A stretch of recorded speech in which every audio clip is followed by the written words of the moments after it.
नमस्कार. आपण आठवड्यातून एक दिवस संस्कृत साहित्याविषयी जाणून घेत आहोत. आता उद्याला गुरुपौर्णिमा आहे, व्यासपौर्णिमाही म्हणतात त्याला. म्हणून आपण व्यास महर्षींच्या बद्दल थोडं जाणून घेऊया. तशी सगळी व्यास महर्षींच्या बद्दल माहिती सगळ्यांना आहेच, पण उद्याला गुरुपौर्णिमा आहे, त्यानिमित्तानं आज आपण व्यासांचं चिंतन करू.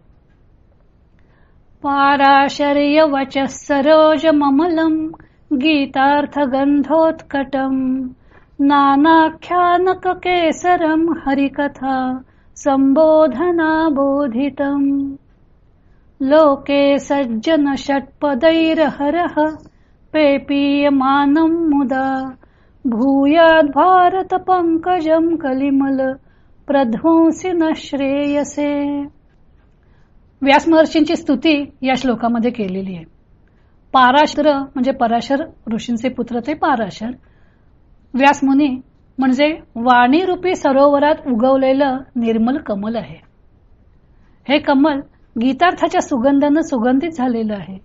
नाना उपाख्यान रूपी परागाने युक्त असलेलं आहे आणि हरिकथा रूपी सदुपदेशानं विकसित झालेलं आहे.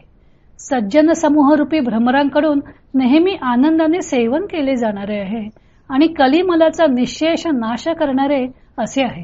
हे भारत रूपी कमळ आम्हाला कल्याणदायक हो.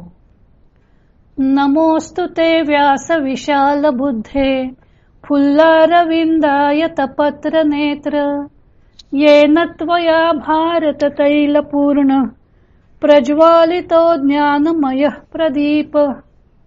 फुललेल्या लाल कमळाच्या पाकळीप्रमाणे नेत्र असलेल्या अतिबुद्धिमान हे व्यास महर्षे, तुम्हाला नमस्कार असो. तुम्ही भारत कथारूपी तैलाने तेवणारा ज्ञानरूपी दीपक प्रकाशित केलेला आहे. या दोन्ही श्लोकामध्ये भारतरूपी कमळ आणि भारतरूपी ज्ञानदिवा असं म्हटलेलं आहे. हे जे भारतरूपी कमळ किंवा भारतरूपी ज्ञानदिवा म्हटलेलं आहे ते महाभारताला उद्देशून म्हटलेलं आहे, कारण महाभारत हे व्यासाने रचलेलं आहे. व्यास महर्षी हे जगातलं 8वं आश्चर्यच मानावं लागेल. महाभारताची कथा आपण लहानपणापासून ऐकत आलो आहोत. टीव्हीवर पण महाभारत मालिका आपण पाहिली, वेगवेगळ्या रूपात पाहिली. पण व्यासांचं कार्य इतकंच आहे का? महाभारत निर्मिती किंवा महाभारत ग्रंथाची कथा लेखक एवढीच व्यासांची ओळख नाहीये. महाभारताच्या निर्मिती प्रक्रियेबद्दल आपण नंतर एकदा जाणून घेऊया. आज आपण जाणून घ्यायचंय ते व्यासांच्या बद्दल. श्री व्यासांचं व्यक्तिमत्व व कार्य हे अलौकिक आहे. जणू व्यास म्हणजे संस्कृत साहित्याला पडलेलं स्वप्नच आहे. व्यासाने आपली जन्मकथा महाभारत हे आपल्या काव्यात सांगितली आहे. महाराज वसू यांचं वीर्य पाण्यात असलेल्या मासळीनं गिळलं व तिने तो गर्भधारण केला. मासेमारी करत असताना एकदा दाशराज कोळ्याला ती मासळी प्राप्त झाली. तिच्या पोटात त्याला एक लहान मुलगी मिळाली. त्या मुलीचा त्यानं आपल्या मुलीप्रमाणे सांभाळ केला. ही मुलगी मोठी झाल्यावर पित्याजवळ असलेली होडी यमुना द्वीपात धर्मार्थ चालवत असे. एकदा पराशर ऋषी यमुना नदी पार करण्याकरता त्या सत्यवतीच्या होडीत बसले. त्या पराशर व सत्यवतीचा पुत्र म्हणजे व्यास ऋषी. सत्यवतीचा हा कौमार्यावस्थेतला पुत्र होता. यांचा जन्म यमुना द्वीपात झाला म्हणून यांना द्वैपायन असं म्हणतात. द्वीपात जन्मलेला तो द्वैपायन. हे रंगाने सावळे असल्यामुळं त्यांना कृष्ण द्वैपायन म्हणतात. कृष्ण याचा अर्थ सावळा. तसेच त्यांनी 4 वेदाचे विभाजन केलेले असल्यामुळं त्यांना वेदव्यास असंही म्हणतात. पराशर ऋषींचा पुत्र असल्यामुळं त्यांना पाराशर असंही म्हणतात. पूर्वी मुलामुलींची नावं त्यांच्या मात्यापित्यावरून देशावरून पडलेली असत. उदाहरणार्थ जनकराजाची कन्या ती जानकी, विदेह देशाची राजकन्या म्हणून ती वैदेही, कुंतीचा मुलगा म्हणून कौंतेय. कुंतीचंच दुसरं नाव पृथा होतं. पृथेचा मुलगा म्हणून पार्थ, पांडूचा मुलगा म्हणून पांडव. कैकय देशाची राजकन्या ती कैकेयी. आपल्याला कैकेयी माहितीये, एक रामाला वनात पाठवणारी. आणि एक कैकेयी आहे प्रसिद्ध. ती दुसरी जी कैकेयी आहे ती विराट राजाची पत्नी सुदेशना. ही पण कैकेयी देशाचीच राजकन्या होती म्हणून तिलाही कैकेयी असं म्हणतात. आणि या विराटाच्याच आश्रयाला पांडव अज्ञातवासाच्या काळात राहिले होते. तसेच पराशर ऋषींचा पुत्र असल्यामुळं व्यासांना पाराशर असंही म्हटलं जातं. व्यासांचा जन्म झाल्यानंतर पराशर ऋषी त्या बालकाला घेऊन गेले. नंतर त्या बालकानं बदरिका वनात जाऊन खूप तप केलं. बदरिका वनात जाऊन तप केलं म्हणून त्यांना बादरायण असेही म्हणतात. धृतराष्ट्र व पांडू राजा ही व्यासांची संतती आहे हा इतिहास आपल्याला माहीत आहे. सत्यवतीनं भीष्मांच्या जवळ आपल्या या ज्येष्ठ पुत्राचं वर्णन करताना म्हटलं आहे, सत्यवादी शमपरस तपस्वी दग्ध किलबिषः. श्री व्यास हे सत्यवादी, शांत, तपस्वी व पापशून्य आहेत. व्यास महर्षींच्या नावावर पुष्कळ साहित्य जमाय.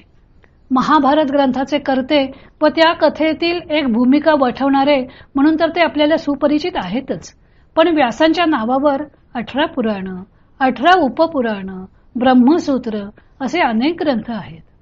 पूर्वी एकच वेदराशी होती. पाठांतराला सोयीचं व्हावं म्हणून त्यांनी वेदांचे 4 भागात विभाजन केले. तेच ऋग्वेद, यजुर्वेद, सामवेद आणि अथर्ववेद.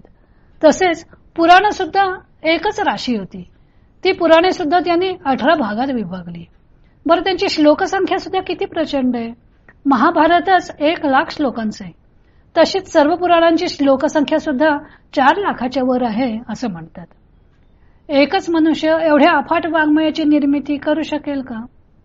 विद्वानांचं मत असं आहे की व्यास हे एका पदाचं नाव असावं. जसं पंतप्रधान, त्या पदावर जो बसतो त्याला पंतप्रधान म्हणायचं. तसेच व्यासांनी वेद विभाजनाचे कार्य केले म्हणून तशा स्वरूपाचे कार्य ज्या ज्या ऋषी मुनींनी केले, ग्रंथाचा संक्षेप असेल, संपादन असेल, प्रतिसंस्करणासारखं कार्य केलेलं असेल तर त्यांना व्यास या उपाधीने सन्मानित केले जात असावे. आताचे हे 28वे कलियुग आहे असं शास्त्र सांगतं आणि या कलियुगातले व्यास हे कृष्णद्वैपायन होते. वरील श्लोकात व्यासांना वाणीरूपी समुद्रात उगवलेलं कमळ असं म्हटलेलं आहे आणि हे कमळ गीतार्थरूपी सुगंधानं सुगंधित झालेलं आहे. कारण भगवद्गीता जी आहे, आपला प्रिय सगळ्यांचा ग्रंथ, ते भगवद्गीता महाभारतात आलेली आहे. तसंच या महाभारतामध्ये किंवा पुराणांमध्ये सुद्धा अनेक उपाख्यानं आलेली आहेत. म्हणजे मुख्य आख्यानाला जोडून येणारी उपकथानकं पुष्कळ आलेली आहेत. म्हणून त्यांना श्लोकामध्ये म्हटलंय की हे नाना उपाख्यान रूपी परागाने हे कमळ युक्त आहे. सर्व साहित्यामध्ये त्यांनी हरिकथा गायलेली आहे. त्यामुळे हे कमळ सदुपदेशानं विकसित झालेलं आहे.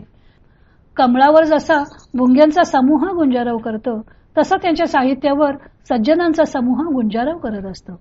म्हणून त्यांना पुढच्या श्लोकात विशाल बुद्धी असं म्हटलेलं आहे. आणि त्यांनीच ज्ञानरूपी दिवा प्रज्वलित केलेला आहे. प्रज्वालितो ज्ञानमय प्रदीप. त्यांच्या साहित्यात इतकी विविध कथानक व विषय आलेले आहेत की कोणत्याही प्रकारचे आधुनिक काळातील कथानक त्यांच्या साहित्यात सापडतं. म्हणून व्यासोच्छिष्टम जगत सर्वम असं म्हटलं जातं. म्हणजे काय तर व्यासांनी सगळं जग उष्ट केलेलं आहे. आता उष्ट केलं याचा अर्थ काय की त्यांच्या साहित्यामध्ये जगात ज्या ज्या गोष्टी घडून येऊ शकतात त्या सर्व प्रकारच्या कथानकाला स्पर्श केलेला आहे. त्या सर्व प्रकारची कथानकं त्यांच्या साहित्यामध्ये दिसून येतात. म्हणून व्यासोच्छिष्टम जगत सर्वम असं म्हटलं जातं. आज या व्यासपौर्णिमेच्या निमित्तानं आपण त्यांना वंदन करूया.